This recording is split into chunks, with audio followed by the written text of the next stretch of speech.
रोते हुए जाकर कार में बैठ गई थी। वो खुद ही ड्राइव करते हुए सीधे सिंघानिया मेंशन पहुंच चुकी थी। वहां पहुंचते ही उसने अपने आप को कमरे में बंद कर लिया। आस्था को इस तरह जल्दबाजी में भागते हुए देखकर सभी सदस्य पूरी तरह से दंग रह गए थे। रश्मि और राधिका तुरंत उसके पीछे पीछे उसके कमरे तक चली आई और लगातार दरवाजा खटखटाने लगी और जोर जोर से आस्था को पुकारने लगी। वहीं रौनक, वंशिका और एंजेल, जो बच्चों के कुछ कपड़े सहेज रही थी, वो उनकी आवाजें सुनकर दौड़ती हुई तेज कदमों से वहां आ गई। जैसे ही उन्होंने ये सब देखा तो वे भी पूरी तरह सोच में पड़ गई थी कि आखिर आस्था को क्या हुआ। वहां का माहौल अचानक टेंशन से भर गया था। उन्होंने दरवाजा खटखटाकर आस्था को कई बार आवाज लगाने की कोशिश की, लेकिन उस वक्त आस्था का दिल जैसे टुकड़े टुकड़े हो रहा था। वह चिल्लाना चाहती थी, चीखना चाहती थी, अपने दर्द को बाहर निकालना चाहती थी, लेकिन वह बस रोकर ही अपना दर्द बाहर निकाल रही थी। वसुंधरा भी आस्था के लिए काफी परेशान थी। वो भी सबके पीछे पीछे आस्था के कमरे तक आ गई थी, लेकिन आस्था उस समय किसी की भी कोई बात सुनने की हालत में नहीं थी। तभी अविनाश और बाकी सभी वहां आ गए थे और सभी लड़कियों ने भारी मन से उनसे पूछा कि आखिर आस्था को क्या हुआ है, वो इस तरह से क्यों रो रही है। लेकिन किसी ने उनकी बात का कोई जवाब नहीं दिया। सभी मायूसी से भरे चेहरों के साथ चुपचाप जाकर हॉल में सोफे पर जाकर बैठ गए थे। सभी लड़कियां समझ चुकी थी कि इस वक्त आस्था शायद अकेले रहना चाहती है और बाकी तो कोई भी कुछ बताने को तैयार नहीं था। तभी एंजेल इस बार थोड़े गुस्से में बोली, अविनाश, जब से हम इंडिया आए हैं तब से लगातार कोई ना कोई प्रॉब्लम चल रही है। हमारी गोरी की आंखों में इतने आंसू क्यों हैं? हम तो यहाँ कुछ दिनों के लिए उसके साथ हंसी खुशी अच्छा वक्त बिताने के लिए आए थे, लेकिन यहाँ तो लगातार भाग दौड़ ही लगी हुई है। ठीक से हमें गौरी के साथ कुछ घंटे तक बिताने का मौका नहीं मिल पा रहा। मैं उसकी भाभी हूँ, मुझे भी जानने का हक है आखिर हो क्या रहा है गौरी के साथ। देखो अविनाश, मैं उसे इस तरह रोते हुए नहीं देख सकती। अगर तुम्हें ठीक लगे तो मुझे लगता है कि हमें उसे कुछ दिनों के लिए अपने साथ ऑस्ट्रेलिया लेकर जाना चाहिए। एंजल की ये बात सुनते ही सबके सब हैरानी से उसकी ओर एकटक देखने लगे। वहीं अबीर ने तुरंत एंजल की बातों का समर्थन करते हुए कहा, मेरे ख्याल से एंजल भाभी बिल्कुल ठीक कह रही है। वैसे भी जब से आस्था ऑस्ट्रेलिया से वापस आई है तब से उसे तकलीफों के अलावा कुछ नहीं मिला है। कुछ दिनों के लिए ही सही, लेकिन उसे रेस्ट करने की जरूरत है। अगर इस हालत में वो और कुछ दिन यहाँ रही तो वो पागल ही हो जाएगी। अबीर की बातें सुनकर सबको थोड़ा बुरा तो लगा, लेकिन कहीं ना कहीं सब जानते थे कि अबीर जो कुछ भी कह रहा है वो सिर्फ और सिर्फ आस्था की भलाई के लिए ही कह रहा है, इसलिए किसी ने भी उसकी बातों पर कोई आपत्ति नहीं जताई। तभी दादाजी, जो अंश का ख्याल रख रहे थे, उसे झूले में सुलाकर वहां आ गए। सबको उदास देखकर अचानक से उनके मन में भावनाओं का सैलाब आ गया। उन्होंने परेशान होते हुए पूछा, क्या बात है बेटा? आस्था बेटी को क्या हुआ है? देखो, जितना प्यार मैं अरमान से करता हूँ उससे कहीं ज्यादा प्यार मैं आस्था बेटी से करता हूँ। मैं उसे परेशान नहीं देख सकता। आखिर उसकी उदासी का कारण क्या है? कहते हुए दादाजी थोड़े चिढ़ गए थे। उनकी आवाज में उनकी बेचैनी साफ समझ में आ रही थी। दादाजी के शब्द खत्म होते ही अबीर ने दांत पीसते हुए अरमान की शिकायत करनी शुरू कर दी। और क्या कारण हो सकता है दादाजी?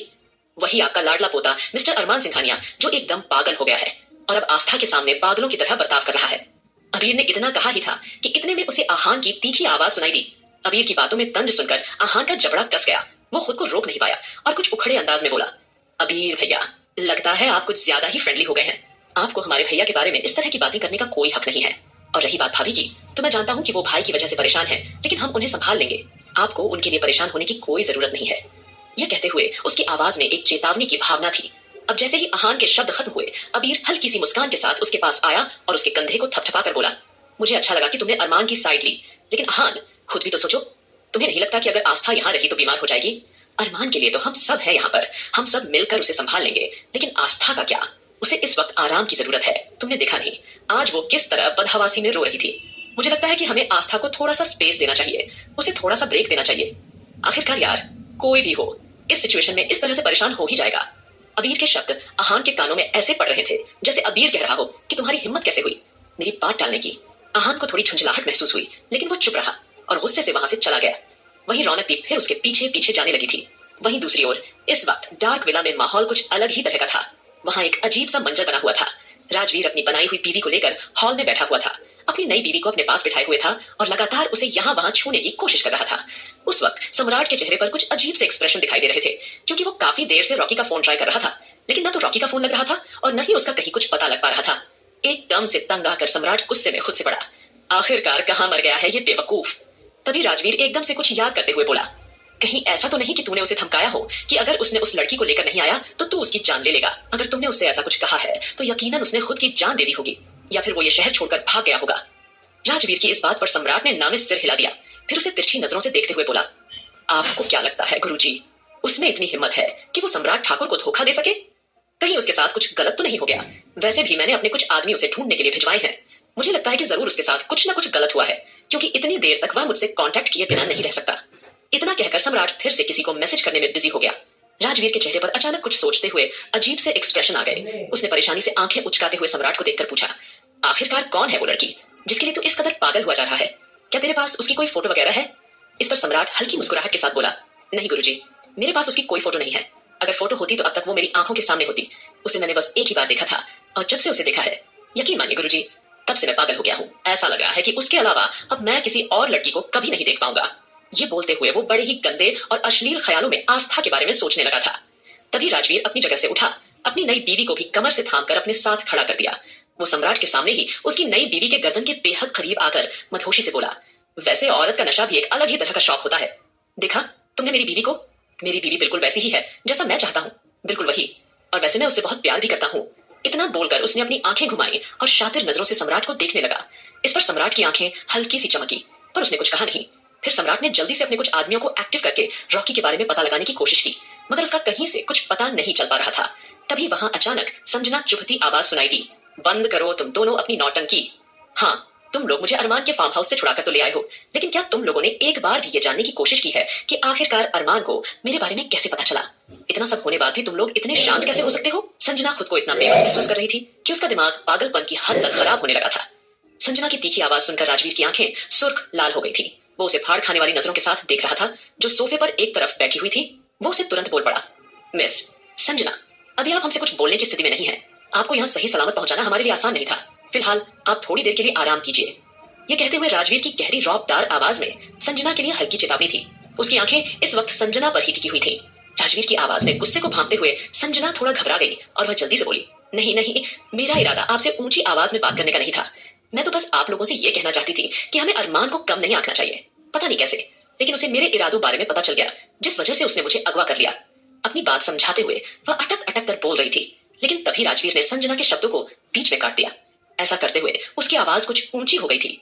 तुम जानती हो, अगर अरमान ने तुम्हें पकड़ा नहीं होता तो मुझे लगता कि शायद वाकई में वो मेरा नंबर 1 चेला बनने के लायक नहीं है। लेकिन देखो, उसने तुम्हें आसानी से पकड़कर एक बार फिर ये साबित कर दिया कि वो मेरा नंबर 1 चेला बनने के लायक है।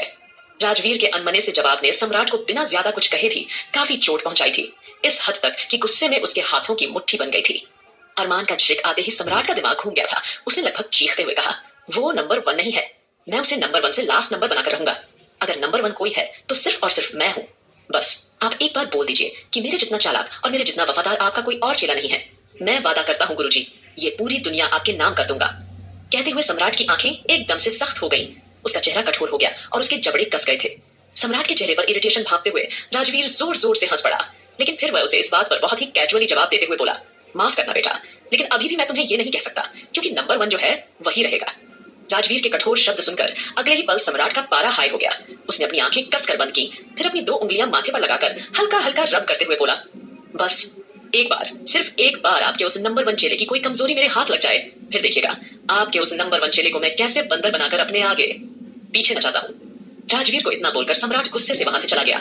वही संजना पूरी तरह से ख्यालों में खोई हुई थी और उसके जहन में एक ही बात चल रही थी, इन दोनों को तो बस अपनी ही पड़ी रहती है, लेकिन मुझे समझ में नहीं आ रहा कि आखिर अरमान को मेरी सच्चाई के बारे में कैसे पता चला।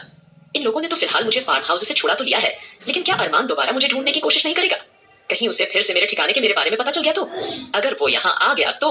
उसकी आंखें थोड़ी ठंडी लग रही थी। उसने कभी नहीं सोचा था अरमान उसे पकड़कर फार्म हाउस में कैद कर लेगा। फार्म हाउस का खतरनाक मंजर उसकी आंखों के सामने से जा ही नहीं रहा था। कहीं ना कहीं अरमान की आंखों में अपने लिए नफरत वह बर्दाश्त नहीं कर पा रही थी। काफी सोच विचार करने के बाद संजना ने आखिर एक फैसला लिया था, मैं इन दोनों पागलों के भरोसे नहीं रह सकती। आज नहीं तो कल मुझे अरमान का सामना करना ही होगा। वो मन ही मन यह तय कर चुकी थी, चाहे कुछ भी जाए वो आस्था को कभी जीतने नहीं देगी, चाहे उसे इसके लिए कुछ भी क्यों ना करना पड़े। वो उसे अपने रास्ते से हमेशा हमेशा के लिए हटा कर रहेंगी, चाहे उसे उसकी जान ही क्यों ना दांव पर लगानी पड़े। कहीं ना कहीं यह सब सोचते हुए संजना के दिल में जलन, कसक और गुस्सा एक साथ उमड़ आया था। तभी अचानक सम्राट संजना के पास आया और उसे छेड़ते हुए शरारत भरी आवाज में बोला, मिस संजना सिंह, एक बात तो बताओ, आपको कैसा लगा था जब अरमान ने आपको रंगे हाथों पकड़ा लिया था? आपको कैसी फीलिंग आई थी? क्या आपने कभी सोचा था कि जिस शख्स से आप बेइंतहा प्यार करती हैं, जुनून की हद तक, वही आपकी जान प्यासा होगा? उस शख्स की आंखों में अपने लिए नफरत देखकर आपको कैसा महसूस हो रहा है? सम्राट की बातों ने आग में घी डालने का काम किया था, जिसे सुनकर संजना गुस्से से जलती हुई आंखों से सम्राट की तरफ देख रही थी। उसे ऐसा लग रहा था कि किसी ने उसके गालों पर थप्पड़ मार दिया हो। उसने अपना आपा पूरी तरह से खो दिया था और वह सम्राट पर किसी जंगली बिल्ली की तरह टूट पड़ी थी। अपनी फालतू की बकवास बंद करो। अरमान सिंघानिया मेरी जान क्या लेगा? मैं खुद उसकी जान अपने हाथों से लूंगी, समझे तुम? उसके साथ साथ मैं तुम्हें भी जान से मार दूंगी। तुम मुझे एक नंबर के पागल दिखते हो। कहते हुए उसकी आंखों में डर नहीं बल्कि जिद और आग थी। अब जैसे ही संजना ने गुस्से में ये कहा, अचानक सम्राट जोर जोर से हंसने लगा। आगे क्या